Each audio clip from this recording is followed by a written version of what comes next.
The Detroit Pistons are about to do something, and it is going to kickstart the rest of our offseason. I can't wait for it. And I have been thinking about this a lot. Oh, have I been thinking about this a lot? And I have gotten to a point where I'm happy either way. And I think we as Pistons fans need to, and I don't mean it like the Sixers meant it, trust the process. All right. And what that process is with our head coach, but I think the answer is going to come sooner than later. There are reports out there, and I want to give credit. I want to give credit where credit is due. All right. So we're going to share it right here that Lee and Ollie, Charles Lee, that is, and Kevin Ollie are finalists for the Detroit Pistons head coaching job. All right. It was reported by Fisher on Twitter that that Detroit has Kevin Ollie scheduled for another meeting today. All right. This was a couple days ago. All right. May 25th, with Charles Lee slated tomorrow. That would be Friday, the 26th. In Los Angeles, Pelicans assistant John Collins was not scheduled for another session with the Pistons. We have found out why. He is the Milwaukee Bucks' newest coach. Here's the question that I think we need to have answered.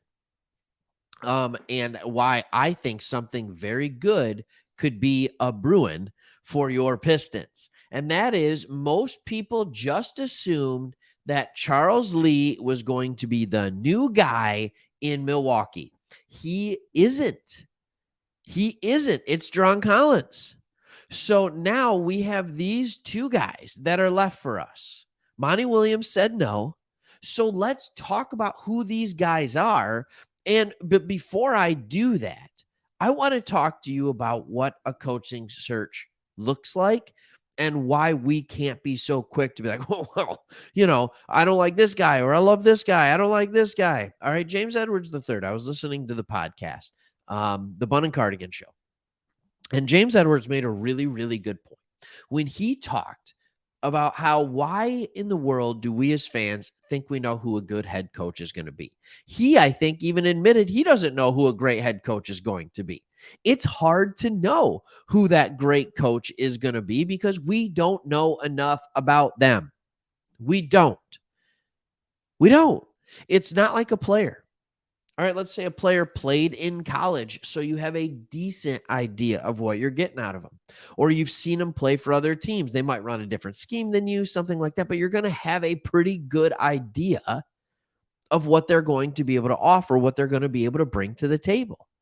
But it's simply not that way when it comes to a coach. You have to do research. You can talk to coaches, other coaches, players, people around the league and get the most out of this coach or get the most information you can. You can have interviews with him. You get to figure out and get a feel for who he is, but everybody's going to put their best foot forward in an interview.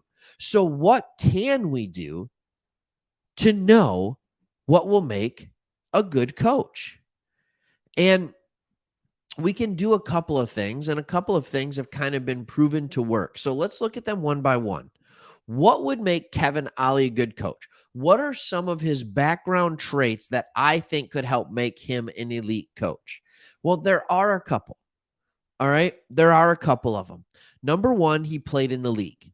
He was a point guard in the league. So he was a general, a floor general. All right. We see a lot of these guards that are becoming good coaches. That's fine. Great. We're seeing all positions, right? But especially guards becoming good coaches. But here's the thing about Kevin Ollie.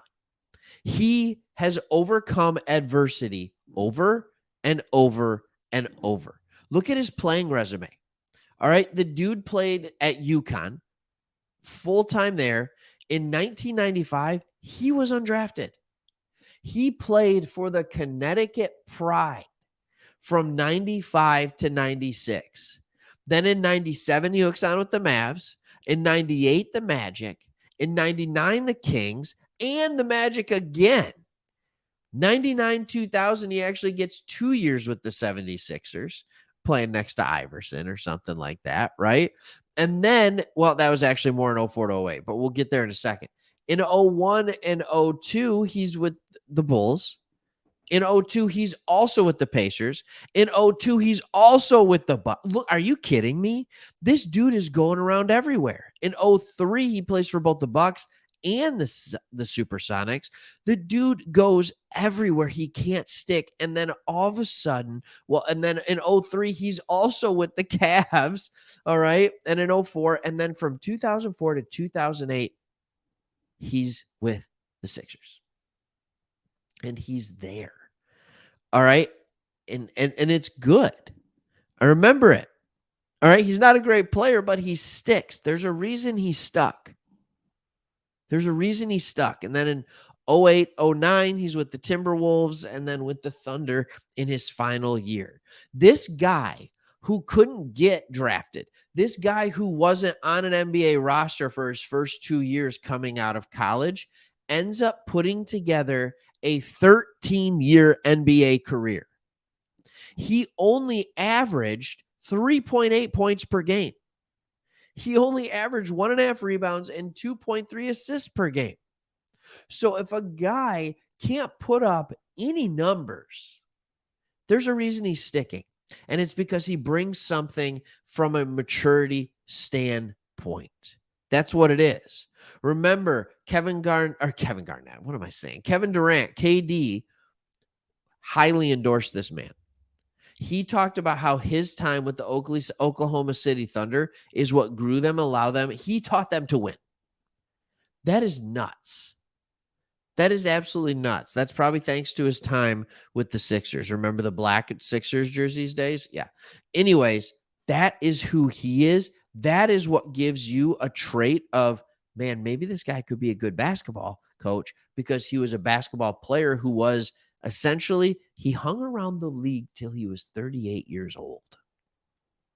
He hung around the league till he was 37, 38 years old, not because he was talented, but because of what he brought to teams.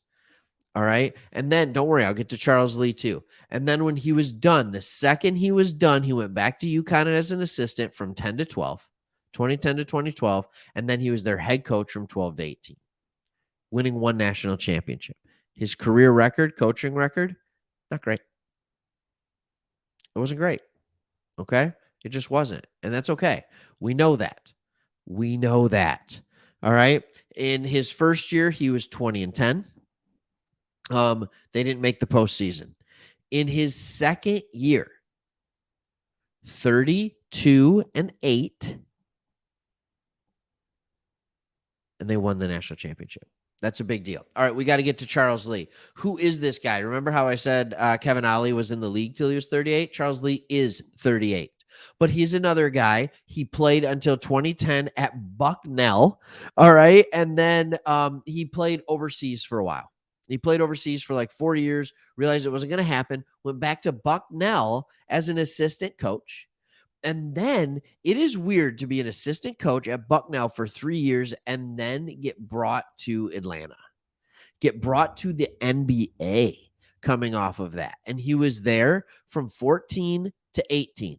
So with the Hawks, he was able to get some good time. Like, I don't think that's a bad thing. He was able to get some good time with the Hawks, but where the good stuff happens is the last 5 years, where he is a Milwaukee Bucks assistant. He's been there for a championship run. He's seen the sets and the things that Budenholzer has, but as a former player, probably is able to relate to the players a little bit better. He was the Patriot League's basketball player of the year, whatever. Like, we have that kind of stuff. I'm happy about it. That's good. But this guy, so you have two totally different things. You have one guy who has and can draw on his experience from being a player in the league in Kevin Ollie, which has led to good success.